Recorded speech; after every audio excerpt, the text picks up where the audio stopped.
Hello दोस्तों, कैसे हैं आप। दोस्तों स्वागत है आपका आपके YouTube channel viral in India discussion पर। दोस्तों आज हम डिस्कस करने वाले हैं दिल्ली ऑर्डिनेंस बिल के बारे में। तो दोस्तों सन 2015 से दिल्ली में एक पावर टसल चल रही है एलजी और दिल्ली गवर्नमेंट के बीच में, जिसमें दोनों आपस में ये सिद्ध करने पे लगे हुए हैं कि जो सर्विसेज है वो किसके कंट्रोल में जाएगी।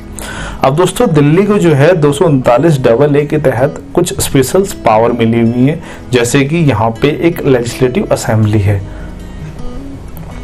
और दोस्तों पावर के साथ साथ कुछ लिमिटेशंस भी है। लिमिटेशंस ये हैं कि दिल्ली गवर्नमेंट के पास जो कानूनी व्यवस्था है, पुलिस है और लैंड है, ऐसे मामले उनके कंट्रोल में नहीं आते हैं।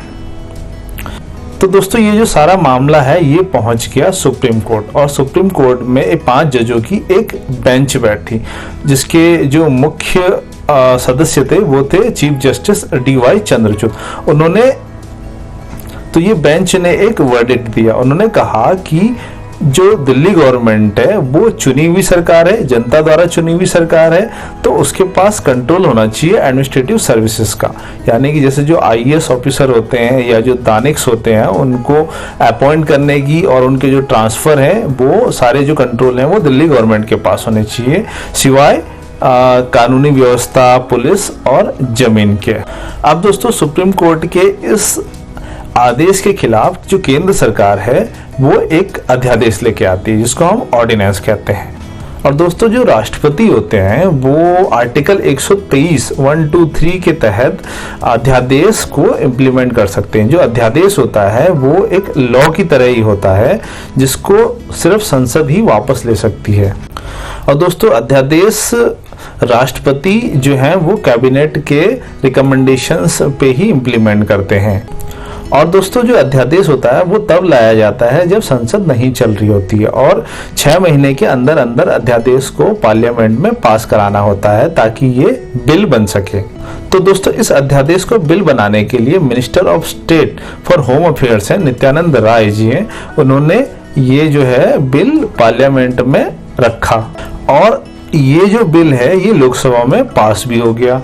अब इस बिल के अनुसार जो सर्विसेज हैं उनका कंट्रोल LG को दे दिया गया, और जो LG हैं उनको ये पावर दी गई कि वो जो ब्यूरोक्रेट्स हैं उनकी पोस्टिंग और ट्रांसफर जो है वो उनके कंट्रोल में आ जाए।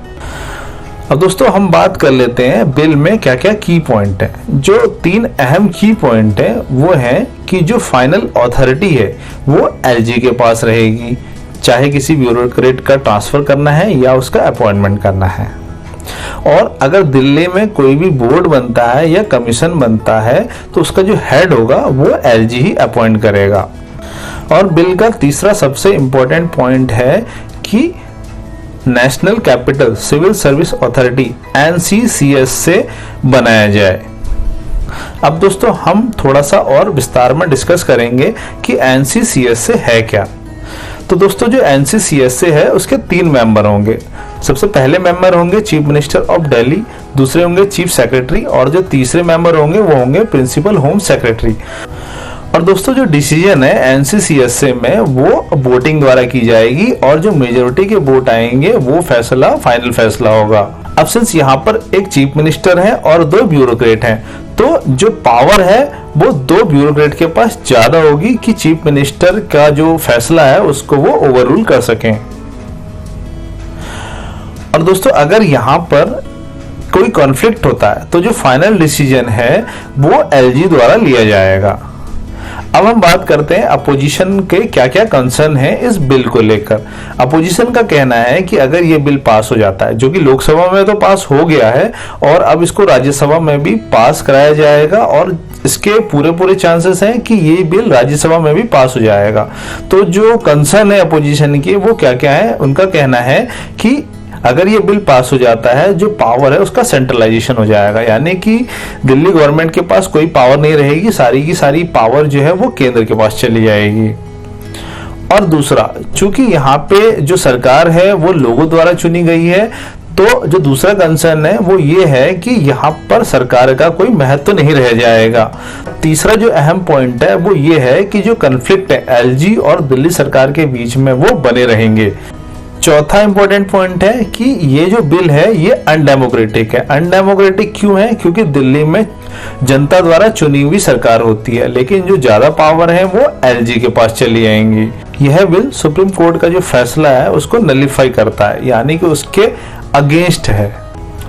अगर ये बिल पास हो जाता है तो जो एलजी हैं वो काउंसिल ऑफ मिनिस्टर की एडवाइस पे काम करने के लिए बाउंड नहीं होंगे, वो अपनी इच्छा से काम कर सकेंगे। अब दोस्तों बात करते हैं सेंटर का क्या स्टैंड है। दोस्तों सेंटर का स्टैंड है, सेंटर का कहना है कि जो सुप्रीम कोर्ट है उसने खुद ही ये एक्नॉलेज किया हुआ है कि जो पार्लियामेंट है वो सर्वोपरि है, यानी कि दिल्ली को लेकर या नेशनल कैपिटल को लेकर जो सारी की सारी अथॉरिटी है वो पार्लियामेंट के पास है। पार्लियामेंट सबसे ऊपर है और पार्लियामेंट ही दिल्ली की ट्रू लेजिस्लेचर है। और केंद्र का कहना ये भी है कि संविधान ने संसद को वो सारे राइट दे रखे हैं जिसके तहत वह दिल्ली में कानून बना सकते हैं। और एलजी का कहना था कि ये ऑर्डिनेंस जरूरी है ताकि दिल्ली में प्रॉपर गवर्नेंस चलाई जा सके। तो दोस्तों आपको ये वीडियो कैसी लगी हमें कमेंट करके जरूर बताइए। Thank you so much.